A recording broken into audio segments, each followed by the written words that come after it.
বড় ভাই? আরে তোর আমি বড় ভাই না। এরে ভাই, তোর দুই কানে প্রবলেম তো, তাই তুই শুনতে পাচ্ছিস নি। আমি তোকে বড় ভাই কইছি, কিন্তু বউয়ের ভাই কইনি, আমি মানে বড় ভাই বলছি তোমারে। কই তো বড় ভাই বললি? না ভাই, তোর কানে সমস্যা তো, এই জন্য বড় ভাই শুনছিস। ভাবি কোন জায়গা আছে ভাই? ও, আর বোর সাথে তোর খারাপ সম্পর্ক আছে? না ভাই, তোর বোর সঙ্গে আমার খারাপ সম্পর্ক নাই। ভাবি ডাকে কয়দিন ধরে দেখতে পাচ্ছি নি তো, তাই কইলাম। তুই আবার যেন খারাপ চোখে নিস নে। আমার বোর সাথে দরকার কি খারাপ সম্পর্ক না থাকলে? ওই তো শালির সঙ্গে আমার একটু সম্পর্ক আছে তো, তাই কইলাম।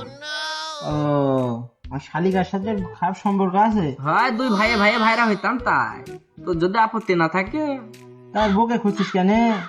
তোর বইয়েই তো আমাদের দুইজনের সম্পর্কটা ঠিক রাখবে, তাই তোকে কইলাম। যদি তোর উছিলায় যদি আমার সম্পর্কটা এমন থেকে এম্বা হয়ে যায়, ওই জন্যই তো। তা তুই ভাবির সাথে কথা বলবি কেন? তোর ভাই না, তোর ভাইয়ের সাথে কথা বলবি। ভাই ভাই হলো পরের কথা, ভাবির সাথে সব বিষয় পার্সোনাল কথা বলা যায়, তাই তাই তাই আমি ভাবির থেকে একটু বেশি তাকাই। তোর ভাবির সাথে মনে হয় তোর খারাপ সম্পর্ক আছে। তো বাস থাক, ফেরুল্লাহ পাপের কথা বলিস নি ভাই। কেননা তুই এমনি ঠসা কি। না ভাই, সামন থেকে আমার খালি ঠসা ঠসা বলছিস তুই। আরে না ভাই, তুই খারাপ মাইন্ডটা নিস নে। ঠসাকে ঠসা বলবো না, তো আবার ভালো বলবো। এবার কি শুনেছিস?